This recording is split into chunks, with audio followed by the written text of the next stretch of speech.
Budapest. The Hungarians had equipped themselves with Molotov cocktails, rifles, machine guns, and enthusiasm.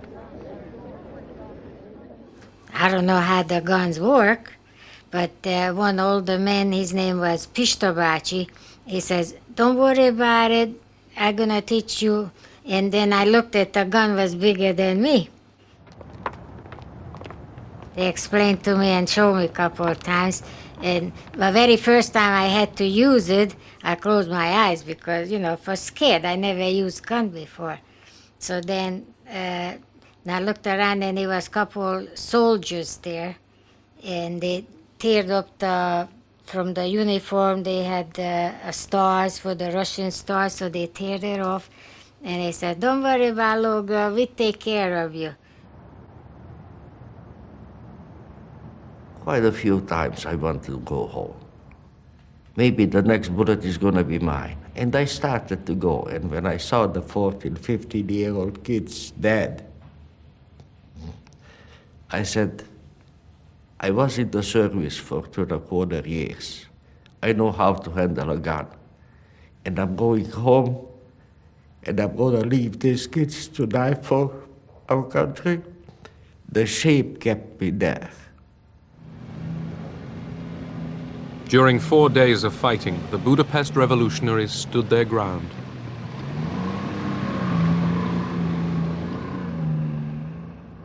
There were heavy losses on both sides.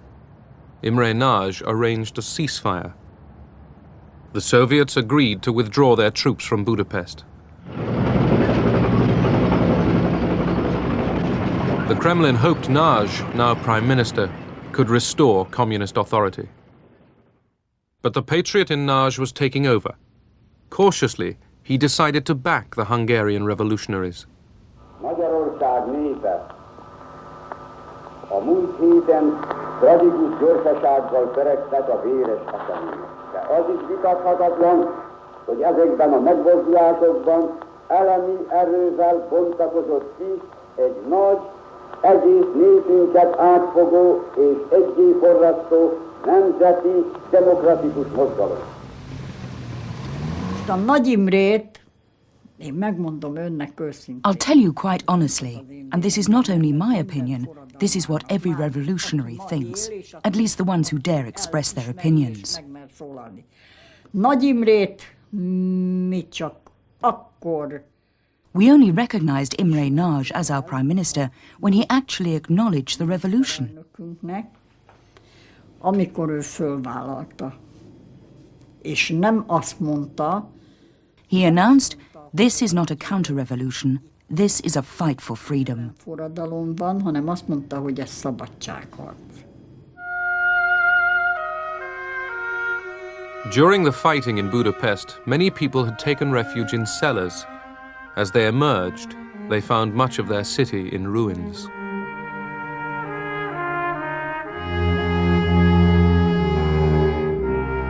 The Hungarians thought they had won their revolution.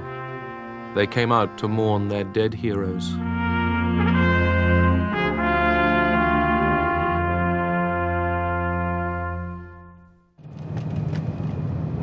Western correspondents flocked to Hungary to report on a victory.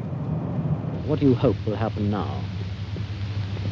We hope that our country will be entirely free and we can work and we can have free connections with West, newspapers. People were enormously optimistic that life had changed. Everywhere in the country, the Hungarian tricolour was flying with the middle torn out, the communist emblem torn out. It seemed to be, a completely liberated country. Many Hungarians looked to America and the West to guarantee their revolution. Behind me is the Blue Danube in Budapest. The scene is calm enough here, but the rest of this city is in a bloody turmoil. For more than a week, the Hungarian rebels have been attacking the signs of Soviet tyranny. It's become a platitude to say of a people that they've earned their freedom. But it's the only thing that can really be said of the Hungarians today. Whether they will be free is still in the issue. But if sheer guts can win freedom, they'll win. The West's attention was diverted by another crisis far from Europe. An extraordinary military venture was beginning in the Middle East. Egypt's Suez Canal was attacked by Britain, France, and Israel. America hadn't been consulted and was infuriated. So too were Hungarians. We went to interview the head of the resistance in Győr, which is the main town in Western Hungary. And he gave us an interview. And then he said, "You have wrecked, you the British, and of course the French, have wrecked our rising by starting a war in the Middle East. This will put the Russians in a position where they can in fact act with impunity because the world's eyes will be on the Middle East and not on Hungary." So they were angry.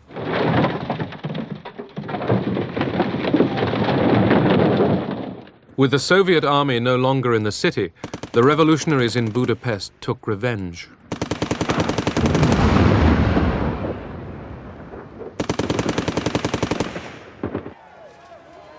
Communist Party offices were destroyed. The red flag burned. Secret policemen were strung up. With Imre Nagy in power, there was an orgy of bloodletting in the streets of Budapest and other cities.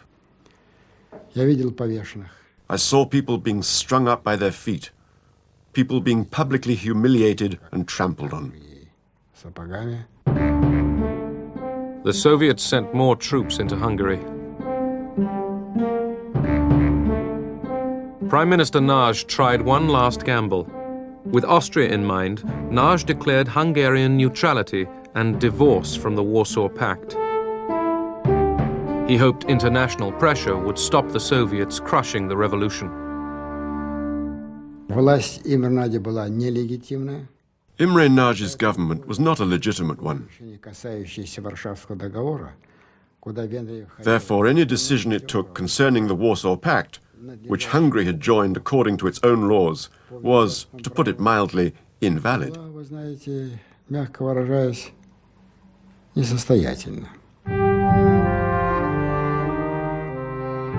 Other communist states, especially China, were urging Khrushchev to use force. It was a very complicated decision to my father. As he told, for 3 or 4 days, he talked with the Chinese, with other representatives, and one time they decided not to use force, then they told, no, we have to use force, yes, no, yes, no. At last it was decision, yes, to use it. We were told to get ready to re-enter Budapest because the terror had started. We were not a force of occupation. Instead, we were going in as saviors to protect the people from banditry and terrorism. We knew that the Americans might also enter the city from the west. We asked our divisional commander, could this mean war? He said, yes. This could be the beginning of World War III.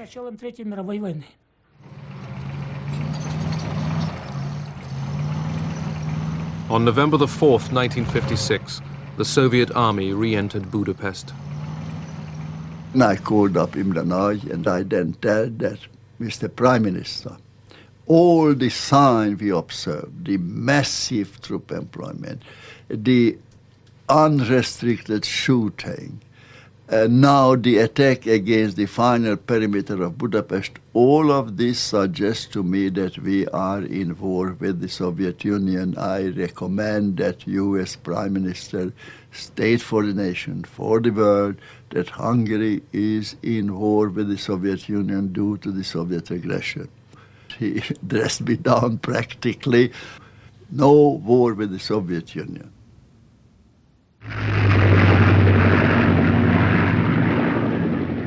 Khrushchev had ordered the attack after the Americans had let him understand that as far as Eisenhower was concerned, Hungary belonged in the Soviet sphere of influence.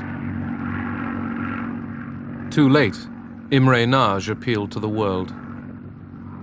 Nagy Imre beszél, a Magyar Népköztársaság minisztertanácsának elnöke. Ma hajnalban a szovjet csapatok támadást indítottak fővárosunk ellen, azzal a nyilvánvaló szándékkal, hogy megdöntsék a törvényes magyar demokratikus kormányt.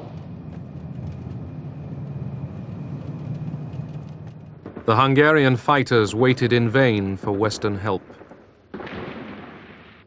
And the fact that if the West intervened, it ran the high risk of it generating a world war, really meant that we didn't want to see physical uprisings.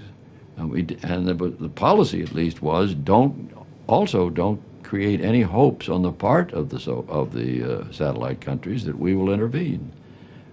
Radio Free Europe, when they were saying, hang on to 3 weeks, 3 more weeks, we come in, we help you.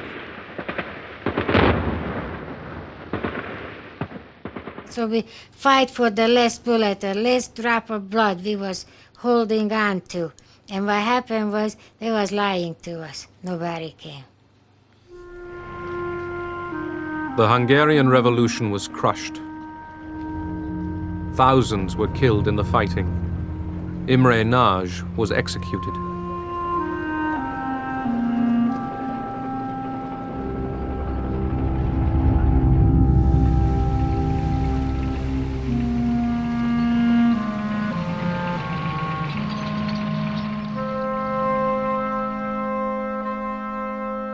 "200,000 Hungarians fled into Austria before the frontier was sealed by Soviet troops. The millions who stayed behind in Hungary were prisoners.